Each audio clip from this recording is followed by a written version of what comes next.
Hello, hello. Welcome back to my channel, Yoga with Paige. And as we know, yoga is a mind-body connection. It is not simply stretching. So here we are today, back again, talking about the big topic of drinking, of alcohol, alcoholism. And I wanted to share with you a little bit on how my views on drinking alcohol have changed since I participated in my first ever Dry January this past January, just a few months ago, and how this has changed my views on drinking and alcohol in general.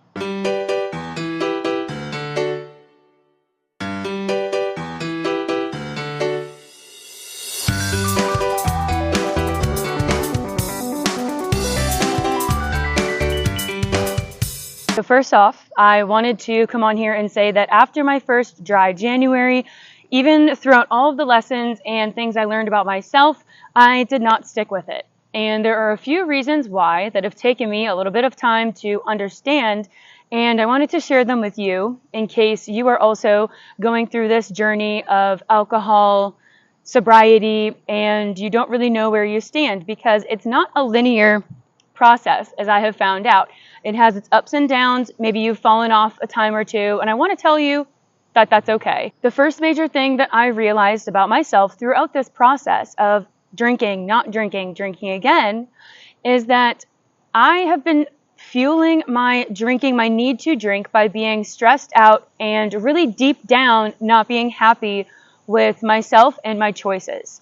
So the drinking was a way to numb that thought when I started feeling anxious, because I started noticing it was a certain time of day that I would start really craving the alcohol, because at that point in the day, for some reason, my brain either was thinking like, wow, you haven't done enough today, you have not accomplished enough, whatever it was. At a certain point of the day, I would start craving the alcohol. And this took me a long time to figure out, but I was just using it as a coping mechanism for being stressed out and being unhappy with myself, deep down myself.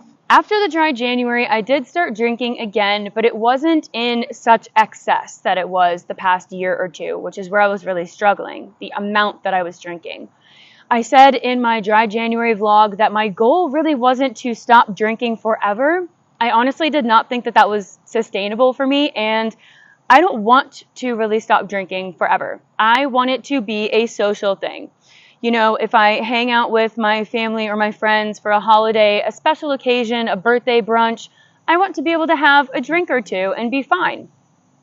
But that was not the case for me for a long time. So as I figured that part out, then came along a few big major life changes. If you've seen my last few videos, you know that we got a big puppy right at the same time that my husband got fired from his corporate job. So it's been a little bit chaotic over here, and I have noticed a deeper increase in my want, my desire, my craving to drink. So this leads me to believe that these are directly correlated, at least for myself. When I'm more stressed and more anxious, I want to reach for that drink. So this was a big lesson for me, and even though I did start drinking a little bit heavier again, like I did before January, I'm not angry with myself, because I see this as progress, okay? I see myself as learning what are my triggers. Learning more about why I truly want to drink will help me in the future to be able to say no or not reach for that drink. This also gives me a newfound motivation to take another step back and lessen my drinking. Not to say that I'm going to quit all in all again, but I have found two things that really have helped me. The first one is kind of funny because it's a little bit ironic. It is getting my puppy. So she is a lot to handle. She is going to be a massive dog. She's going to be probably 100 to 110 pounds. Right now, she's 5 months and a little over 50 pounds. She's a big dog. She's got big dog energy, which means big dog behavior and stubbornness, and a lot of training that I have been putting in the extra time and effort to do with her, which is great. But she is one of the biggest things of my stress right now, the biggest stress factor. It's a lot to handle. We don't have any kids. We don't have anything like that. So it was a big, big life change, a big addition to our family. But she is also one of my motivating factors to dial it back on the drinking. One of our parts of our routine is waking up, feeding her breakfast, and I take her on our hot girl walk every single morning. Some mornings it's 15 minutes, some mornings it's 45. So there was one time where I was decently hungover, and it was the worst thing ever. This led me to feel very guilty because as a mom, I consider myself a mom now, okay? I'm a dog mom. As a mom, I need to make better and healthier decisions because she deserves better than that. Now it's not about me quitting anymore. It's not about me reining my decisions in for me. It's about me reining my decisions in for her. If I can't do it for myself, I need to do it for her. So it was one of a twofold process of her stressing me out, but then also leading me to realize this about myself, that I need to dial it back so that I can be present with her, so that she doesn't lose quality time, or she's not sitting bored in the house all day because mom is super hungover and doesn't have the energy to take her out and play with her. That is not fair to her. So that is the number one thing that helped me kind of set me off on this track. And the other one, I know I mentioned this in my first Dry January vlog, was the wearing yourself out process. So I've always been a very active person. I highly enjoy the gym. Cardio has been one of my favorite things in the past 6 months. I will bike 10 miles or run for 4, and it helps to exert yourself so fully that you are just exhausted, and it brings with that sense of calm and relaxation that you might be looking for when you reach for a drink. So a few times I have done this around that time when I start getting kind of anxious or whatever is going on in my head that I still need to figure out, and I want to reach for a drink.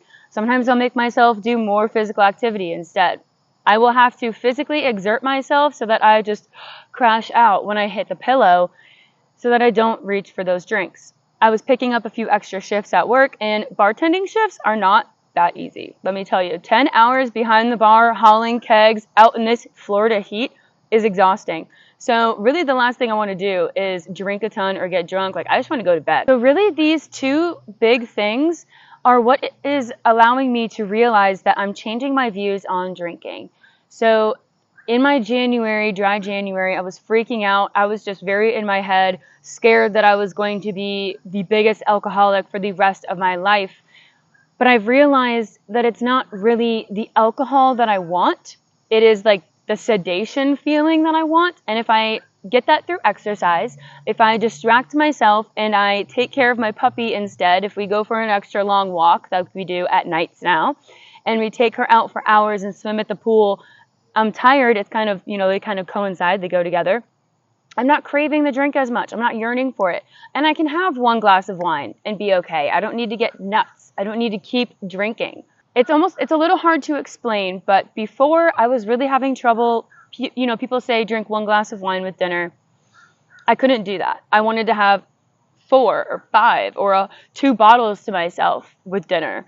But now it's easier for me to dial it back, remember my motivations, remember that, no, I don't want to be super tired, sleep like crap, and wake up dreading our morning walks, because I love our morning walks together.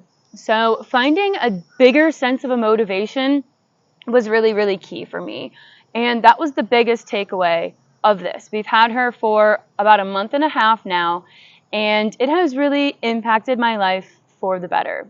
This is not to say, though, if you are struggling with alcohol or any other addiction like this, that you should go out and get 6 animals or start popping out babies. That's not what I'm trying to say. I guess what I'm trying to get at with another one of these long rambles is that finding a deep sense of motivation, maybe one other than your own self, will help you on your journey to kind of recovering yourself and pulling yourself out from that space. That is what I needed. She has helped me a ton, and she doesn't even know it. I can't even truly thank her. And for those of you that followed me throughout that period, and maybe you're still following me, you're wondering how I'm doing, I wanted to give just a little update about it. So, like I said, I did fall kind of back into drinking a little bit more, and then I dug myself out. So now I feel like I'm at a decent place, a better relationship with alcohol, that it's not my reward at the end of a day. It's like, oh, hey, yeah, okay, I'll have 1 glass of wine if we, split a little bottle for 2 nights in a row, me and my husband, like, that's okay. That is okay. And that is really, really where I wanted to be, where I strive to be. I am not striving for whole sobriety at this point. Maybe in the future. Who knows? Who knows what this life journey will bring? But I just wanted to check in with you, let you know where my head was at, how I'm doing, open up this discussion again, because this is such a big part of society and especially Western culture. So please feel free to comment any thoughts below, email me again with any experiences. I really do enjoy connecting with you, and I am so happy you are here. Thank you again for listening to me if you got this far. And I hope to see you here for another little discussion or practice on the mat very, very soon.